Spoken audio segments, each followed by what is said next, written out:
ebidensya laban kay Martin Romualdez at Marcos Jr. with video ilalabas na natin ngayon. Oo, kasi may napapansin lang ho talaga ako eh. Napapansin ko na kada nasa hot seat ang pangalang Martin Romualdez,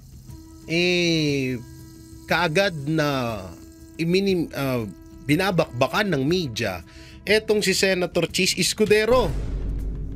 Sa mandaling salita, yung issue na dapat nakapokus lang kay Martin Romualdez ay nadadivert sa issue na ay binibintang kay Senator Chis Escudero.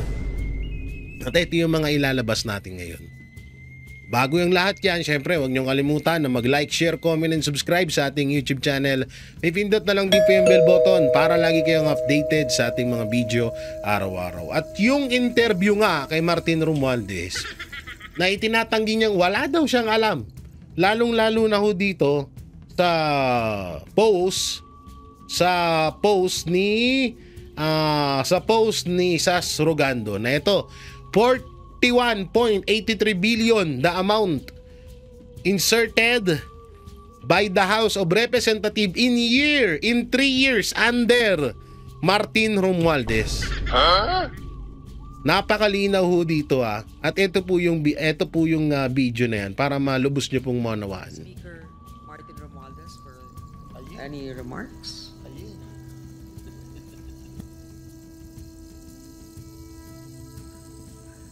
We are deeply honored to be graced by the presence of our distinguished Speaker of the House of Representatives, the Honorable Ferdinand Martin G. Romualdez. His steadfast leadership and unwavering commitment to the principles of good governance have guided us in our collective mission to serve the Filipino people. As we convene this bicameral conference committee, it is a privilege to invite si Saldico po yung nagsasalita our Speaker to deliver his message and share his wisdom as we buckle up for work to finalize the fiscal year 2025 General Appropriations Bill. Ladies and gentlemen, distinguished colleagues, let us warmly welcome the Honorable Speaker Ferdinand Martin G. Romualdez. Honorable Speaker. Thank you, Mr. Chairman. Good afternoon to my esteemed colleagues at the Senate, led by the Senate President. Tapos wala kang alam, hayop ka. Senator Tito Estrada, and of course, Chairperson of the Senate panel, Senator Grace Poe. To my fellow colleagues from the House of Representatives, partners in public service, today, we're here to iron out the differences between our both houses' versions of the 2025 General Appropriations Bill, a budget that has the power to either improve or disrupt the lives of millions of Filipinos. This is no ordinary task. We are not just crunching numbers. Parang ngumungu yan ng babol ka magsalita mo. Real problems faced by real people every single day. In the House, we've worked hard to ensure that our version of the budget reflects the priorities of the Filipino people. We focus on what's urgent, keeping food prices down, creating jobs, making healthcare accessible, improving education, and ensuring disaster preparedness. I'm sure our counterparts in the Senate share these same ideals and goals. So now it's up to us in this BICAM to bridge the gaps, not just between the House and the Senate, but more importantly, between our people need, what our people need, and what we can deliver. This is where we prove that we're capable of working together, not just as representatives of our respective chambers, but as leaders who genuinely care about the future of our country. We may have different approaches, but the outcome must be the same. A budget that works for everyone, from farmers in the rural provinces to workers in the urban centers, from small business owners to young students dreaming of a better life. Let's keep things practical and straightforward. We don't need to overcomplicate this. Let's focus on what will make the biggest difference for the Filipino people. The programs that matter, the services that they rely on, and the investments that will move this country forward. Those should be non-negotiable. We're all here because we've been trusted with a responsibility. Let's live up to that trust. Let's have honest, productive discussions. Let's find the common ground that puts the people first.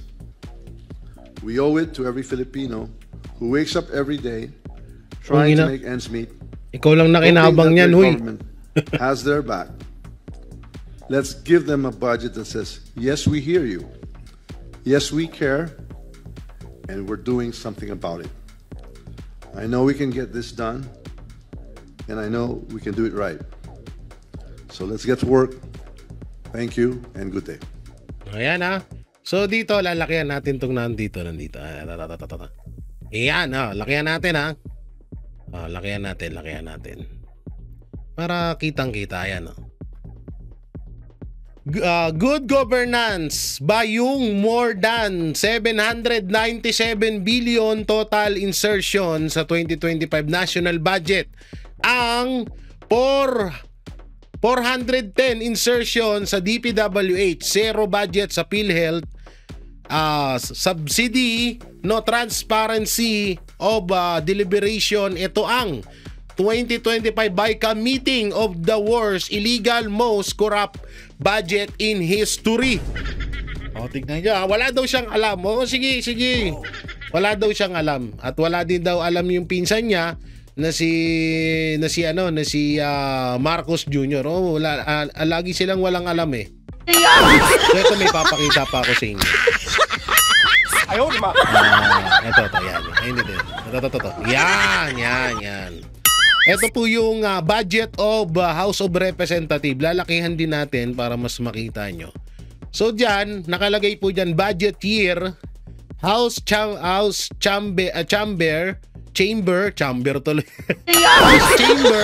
version, no? Oo.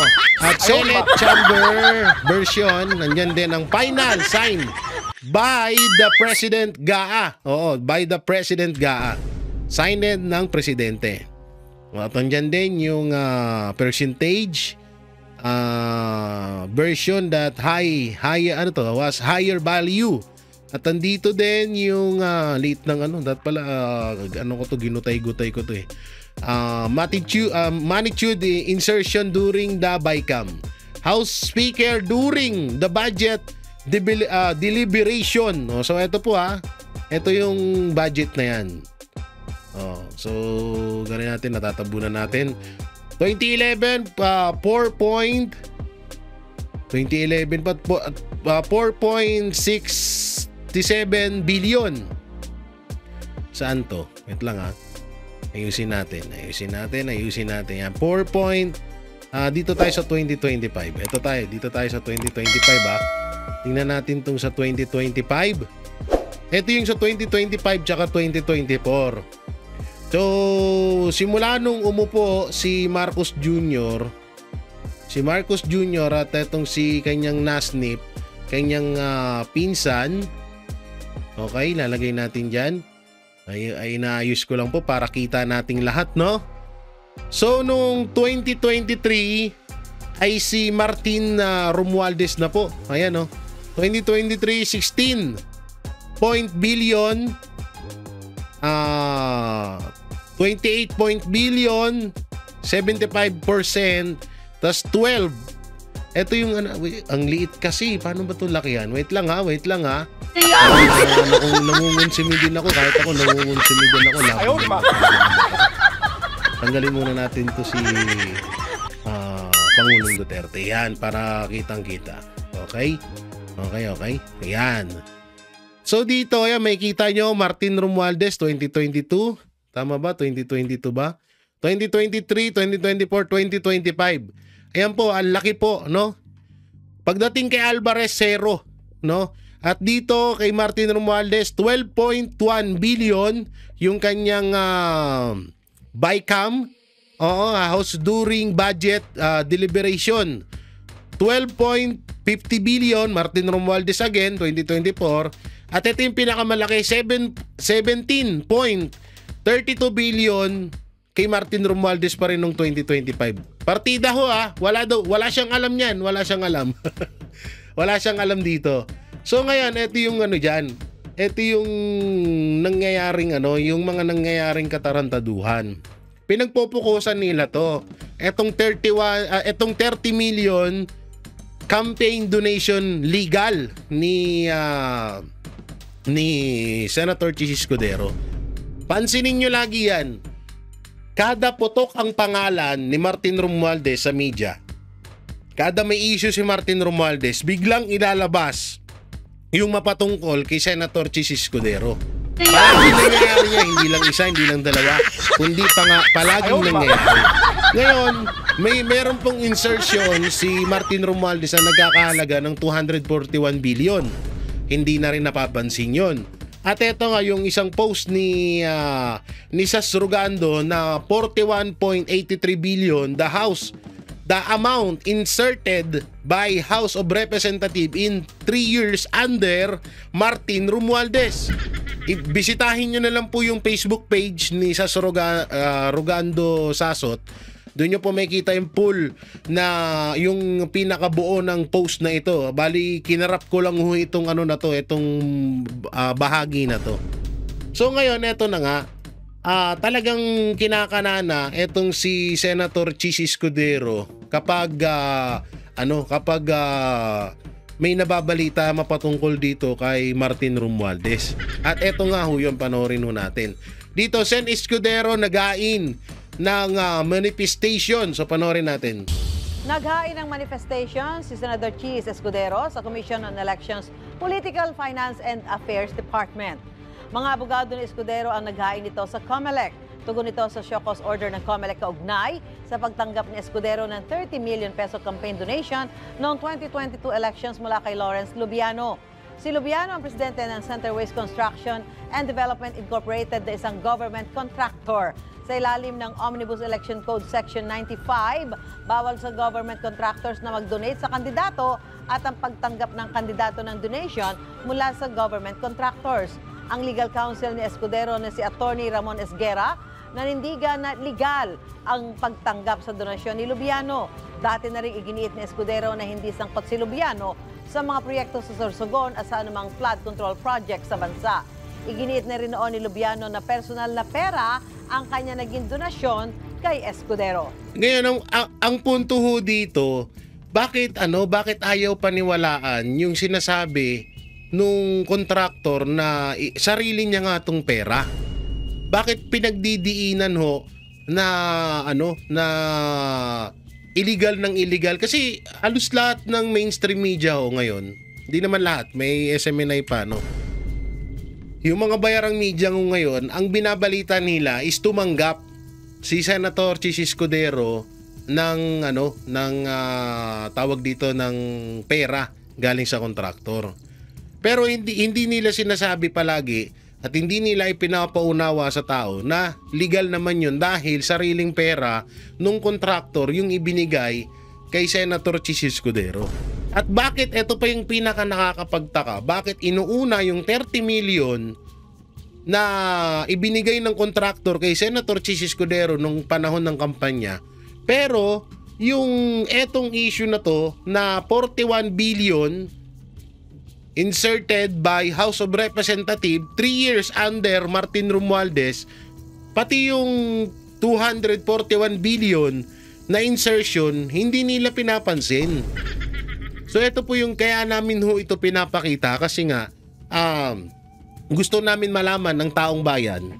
Gusto namin malaman gusto namin ipaalam sa taong bayan na kadalasan kapag may issue si Martin Romualdez, ang ginagawang diversion yung issue kay Senator Chis Escudero. Yun yung pinamumukha nila, samantalang doble-doble po ang ninakaw na pera ni Martin Romualdez. Dito una-una, wala na kaming pakialam dito sa binigay ng kontraktor kay Senator Chis Escudero dahil sabi naman ng kontraktor ay sarili niyang pera ito. Sarili niyang pera itong ano na to, etong ibinigay niya kay Senator Chis Escudero. So wala tayong pakialam dun. 'Di ba? Napakaliwanag nun na sarili niyang pera. Ngayon, ang inaano namin, pinagdidikdikan ng COMELEC na bawal daw to, illegal. Pero kung iisipin nyo, mas marami pa ho na mga politiko na mas malalaki ang tinatanggap. Lalong-lalo na yan, bali-balita, etong mga diskaya, malakas pala itong magbigay sa mga kandidato. Tsaka yung COMELEC nakapokus lang kay Senator Chis Escudero. Hindi niya man lang sinisilip sila Saldico, Martin Romualdez at iba pang mga politiko o mga kandidato na tumatanggap din ng pera galing sa mga kontraktor. Baka yung 15 na kontraktor na yan, may ambag din yan, mga yan, sa pagtakbo ni Martin Romualdez at ni Saldico. At sa ibang mga senador. Baka lang ho. Baka yun nga lang, hindi sinisilip ng COMELEC kasi ang motibo talaga ng COMELEC wasakin at durugin etong si Senator Chis Escudero. Ito pa nga yung video, tingnan nyo. Kakapakita ko lang nung upload ng GMA, meron na naman panibago. Nanindigan ang kampo ni Senator Chis Escudero na walang mali sa natanggap niyang 30 million pesos na campaign donation noong eleksyon 2022 mula sa kontraktor na si Lawrence Lubiano. Sa isinumiting manifestation ng kanyang abogado sa Commission on Elections, sinabing legal, fully declared at sumunod sa long-standing practice ang donasyon. Kumpiyansa rin daw silang walang makikitang mali rito ang COMELEC. Sinabi noon ni Lubiano na personal niyang pera ang donasyon. Uy naman pala eh. Base sa Omnibus Election Code, hindi pwedeng magbigay ng kontribusyon para sa partisan political activity ang mga may kontrata sa gobyerno. Kinumpirma ni COMELEC Chairman Garcia na natanggap nila ang manifestation. O eto, ba't ayaw tanungin to, itong mga diskaya? Baka mamaya meron tong mga senador na na nabigyan din nila ng pera, mas di hamak na maraming nakurakot tong mga diskaya. Hindi na makikipagtulungan sa investigasyon ng Independent Commission for Infrastructure ang mag-asawang diskaya. Kasunod dyan ang sinabi ng isang ICI commissioner na wala pang qualified maging state witness sa ngayon. Nakatutok si Joseph Morong. Mailap pa rin ang mag-asawang Curly at Sara Diskaya mula nang dumating sa tanggapan ng Independent Commission for Infrastructure o ICI. Comment lang po ma'am, kinasuhan po kayo ng 7.1 billion. Hello ma'am. Comment lang po. Malakbo ba? Ayaw naman. Ano nangyari dun? Naglo-loading ang wifi ko! Anak na naglo-loading ah. Sa tanggapan ng Ayaw naman. Infrastructure o ICI. Po ma'am, kinasuhan po kayo ng 7.1 billion. Hello ma'am. Comment lang po. Hanggang nang lumabas pagkatapos ng isang oras na pagdinig. Nagsabi pala ang mag-asawang Diskaya sa ICI na hindi na sila makikipagtulungan sa investigasyon nito. Upon the advice of their counsel, they invoked their right to self-incrimination and manifested that they will no longer cooperate with the investigation being conducted by the ICI.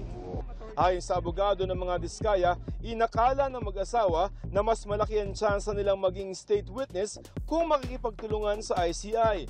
Niloko lang kayo, no? Sa isang ICI Commissioner Rogelio Singson, nasa ngayon, Ayaw naman. maging state witness. Wala pa nga kami, di ba? Sa gaya nga ng nasabi ko, it's too early to tell. Kasi Hindi kayo gagawing state witness kasi nga ituturo nyo lang si Romualdez. Kung kayo ay handang ituro Ayaw naman. si Senator Chis Escudero at VP Sara Duterte, Pulong Duterte at iba pa sa mga Duterte at ibang mga senador na kaalyado ng mga Duterte, talagang automatic gagawin kayong witness. Si Romualdez nga eh. 'Di ba? Ayan oh, ang liwanag nito, ayan oh, 41 billion. Dito pa, liwanag nitong mga pahayag na to, pero hindi hindi pinapansin. Ginawa pang state witness. Oo, gagawin pang state witness. Ganyan kalupit ang kapangyarihan ni Tambaluslos. Kailangan natin makuha muna yung buong picture bago tayo makarekomenda kung kailangan mag-recommend. September 19 lamang nagsimula ang investigasyon ng ICI. Ayon sa Independent Commission for Infrastructure o ICI, hindi raw makakaapekto sa investigasyon na kanilang ginagawa ang hindi pakikipagtulungan ng mga diskaya. Nasa 16 na mga resource persons ang naipatatawag ng ICI at nakapagsumite na rin naman daw ng kanilang mga affidavit ang dalawa. Meron naman tayong magiging sources of information or evidence for us to build our case. So we don't need them anymore? Right now, I think we have, as far as they're concerned, anyway, they were able to appear before the commission and that would stand. And we will take those into consideration still. Sabi ng opisina ng ombudsman na nag-iimbestiga rin at magre-rekomenda ng mga kaso misguided o mali ang gabay sa mga diskaya. Pakipagtulungan sa gobyerno nila ang tanging magagawa ng mag-asawa. Putang na, paano may pagtulungan sa inyo? Katulad nung sinasabi ni Remulla na parang binastos daw siya ni Orly Gutesa. Tanga na, paano may pagtulungan sa inyo? Paano ka re-respetuhin? Ikakampi nga kayo. Ididiin kayo paglalot. Sa Senado lang, obvious na eh. Nung tinutumbok ng diskaya yung si Martin Romualdez at Saldico. Diba? Pero pag nung nilipat ng Congress, nag-iba na yung timplada. Eh malamang sa malamang, pag napunta ng ombudsman to, eh yari kayo. Baka mapunta na sa Duterte.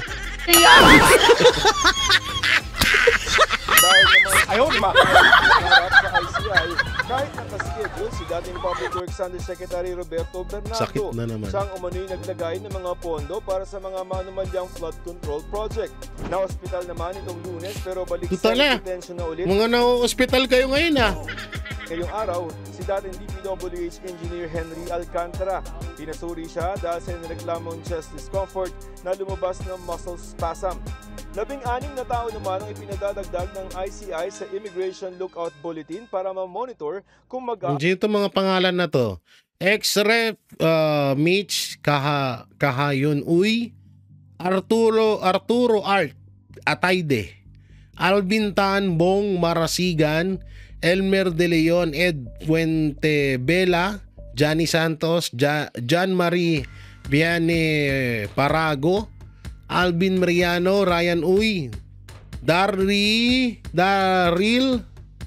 Requio Nestor Venturina, Benji Tokol, District Engineer, Aristotel Ramos, District Engineer Michael P.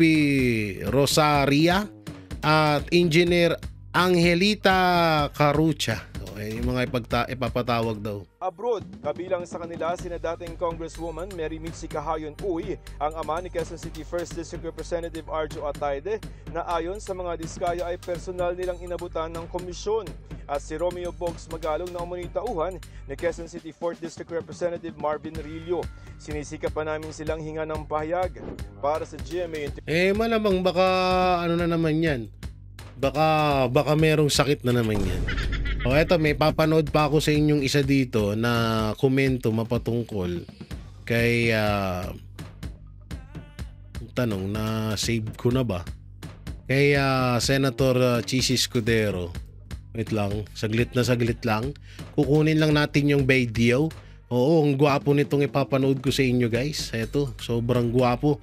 Sobrang kagwapuhan nun nito ay talagang uy ay ka sa sarap. O ito po. Point out natin dito. Anong ginawa nila kay Chis Escudero? Anong ginawa nila? Siniraan nila ng siniraan? Bakit? Kasi nga po, si unang-una nagpangalan diyan kay Romualdez, itong si Chis Escudero. Siniraan nila ng siniraan para matanggal sa Senate President. Kung ano nung inimbento. Tapos, eto ngayon, siyempre, pag natanggal siya, tanggal di si Blue Ribbon, si Marcoleta, damay-damay na, di ba? Ano nangyari? Ngayon, may pautot pa silang, hindi, nag-resign si Lacson kasi ayaw na sa kanya ng mga senador.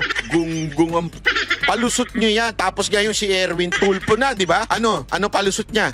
Hindi na ngayon yung flood control. Iba na ang aming hihiring. O, tingnan nyo na. So, wala nang hearing ngayon sa Senado about this flood control scandal na to. Wala nang hearing. Sinimulan nyo yan, tinanggal nyo si Escudero. Sunod-sunod na yan, tinanggal nyo si Escudero, tanggal si Marcoleta. Ngayon, nag-inarte si Lacson. Ngayon, si Erwin, iba na ang pinagsasabi. Nakabreak na ng isang buwan ngayon ng Senado. Tapos, ang inaasahan tong ICI, wala namang kwenta. Yan, hindi sa totoo lang. Nung panahon ni Senator Chis Escudero at Marcoleta, napakaganda ho ng takbo ng Blue Ribbon Committee. Kaso, nung siniraan siya ng siniraan, hanggang ngayon, na sinisiraan si Senator Chis Escudero, nagkaleche-leche na. Doon na nagsimula na. Tapos ngayon, ang nangyari, mukhang ititigil na ang hearing sa Blue Ribbon Committee niyan. So ano talaga ang motibo? Ang motibo, matanggal, masira si Senator Chis Escudero bilang Senate President at kamakailan lang pinalitan nga siya ni Tito Soto at mawala din sa hanay or mawala din sa Blue Ribbon Committee itong si Marcoleta at pinalitan naman siya ni Lacson. So yun ang plano talaga. Mawala sila dyan. At ito yung pagkakaalam ko dyan, merong isang senador na gagamitin na para ilihis lahat ng issue. Hindi ko na lang alam kung sino yung senador na yon. Ilalagay bilang bagong chairman ng Blue Ribbon Committee para lahat ng issue kay Romualdez ay ma-divert sa iba. Pwedeng kay Chis Escudero at pwede rin sa mga Duterte. Pero malamang sa malamang baka iisa-isahin tong si Chis Escudero, Jinggoy at Villanueva. Yung tatlo na yan, yung apat. Senator Chis, Villanueva, Estrada at Duterte. Yan lang yung pwede nilang pwede nilang pag-divertan ng issue para malihis, para hindi na naman maputukan sa muka etong si Martin Romualdez. Yun talaga yung plano dyan eh. Diba sinabi na rin ni Senator Marcoleta na ako ang target nila. Kasi nga, doon sa nangyayaring hearing sa Blue Ribbon Committee nung panahon ni Senator Chis Escudero at ni Senator Marcoleta ay napakaganda. Ang kinaganda doon, lumalabas talaga yung kademonyuhan at yung tunay na mga nangyari. At eto nga, etong si Saldico talaga ang itinuturing na mastermind sa nakawan sa flood control scam.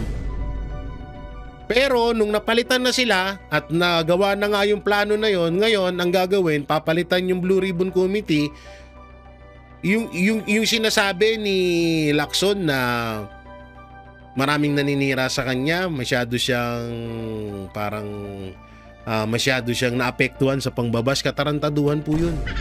Talagang nasa plano nila to. Ngayon, etong si Lacson kasi hindi pumayag or parang ayaw gawin na ida-divert yung issue sa mga senador, na kapwa niya senador.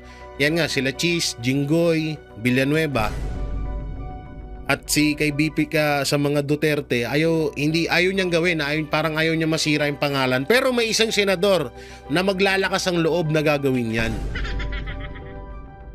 May mga senador. Kaya nga, ang nangyayari ngayon, todo panggigipit sila sa mga kontraktor para wag ituro si Martin Romualdez at Saldico. Lalong-lalo na si Bongbong Marcos. Yun yung strategy nila na ginagawa ngayon para nga naman, malihis na naman yung issue. Etong senador na to, halang ang bitukan nito. Nilulunok nito. Ewan ko lang yung puti. Ayaw, di ba? Sobrang halang po ng bitukan nito, grabe. So yun yung plano nga na mangyayari dito. Yung issue kay Martin Romualdez, ida-divert kay Senator Chis Escudero na ginagawa na rin ngayon at sa iba pang mga senador at lalong-lalo na sa mga Duterte. So may gagamitin sila, may mga witness silang ilalabas. Kanila rin parang yung nangyari kay Pastor Apollo Kibuloy. Ganun yung gagawin ngayon. Kukuha sila ng mga witness, ng mga peke, at ididikdik nila yung mga tao para maiwas yung issue kay Martin Romualdez. Tingnan nyo, ganyan na mangyayari. Kasi nga, napuruhan sila nung nilabas ni Marcoleta yung witness niya na si Orly Gutesa. Napuruhan talaga sila dun.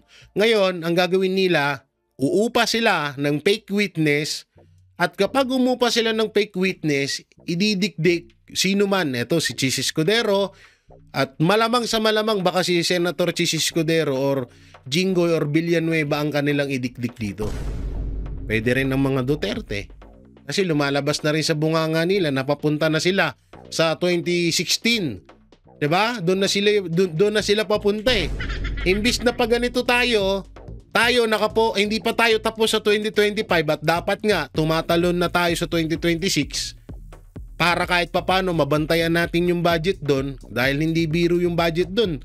6 trillion po 'yun.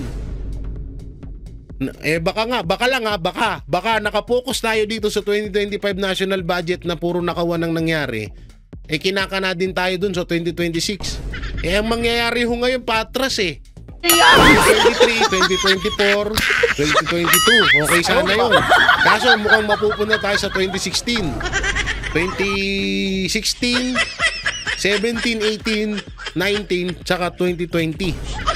So panahon po yan ni Pangulong Duterte.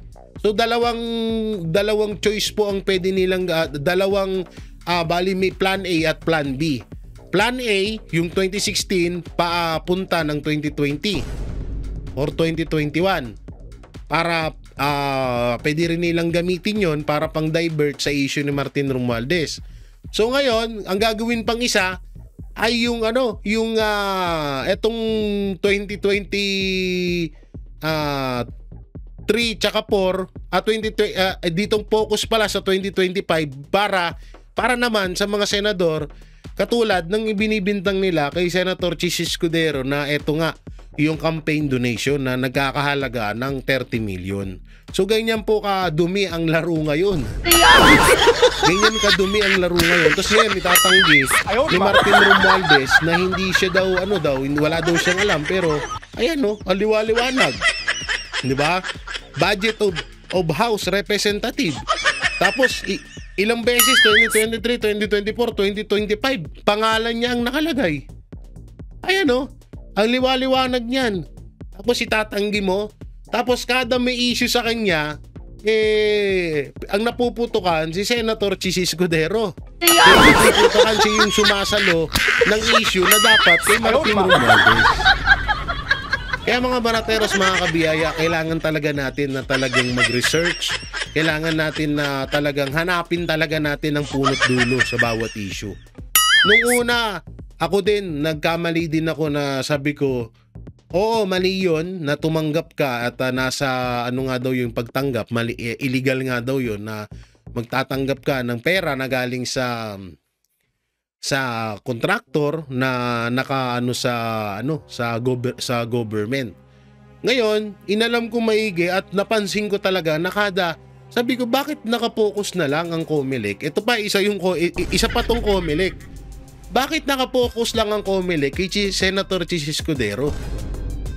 Bakit ayaw niyang pagpokusan si Martin Romualdez, Saldicot, iba pang mga senador at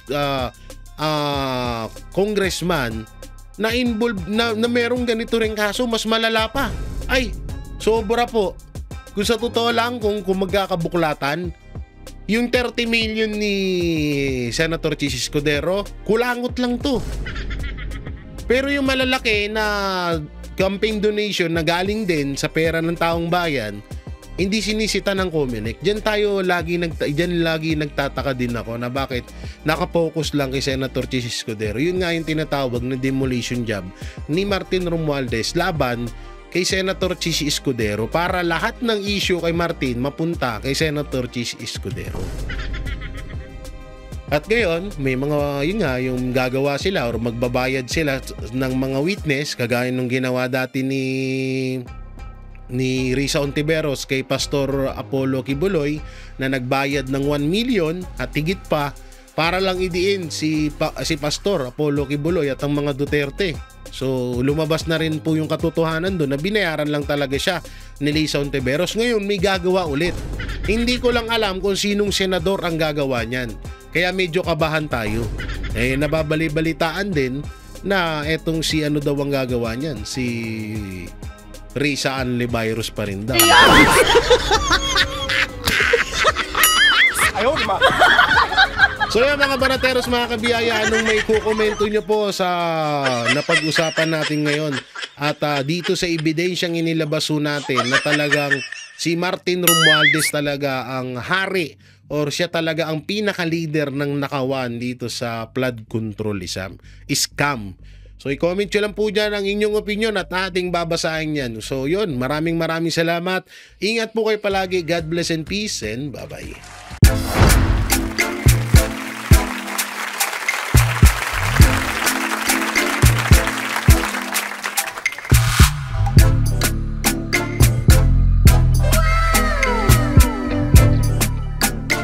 The next performance will start momentarily.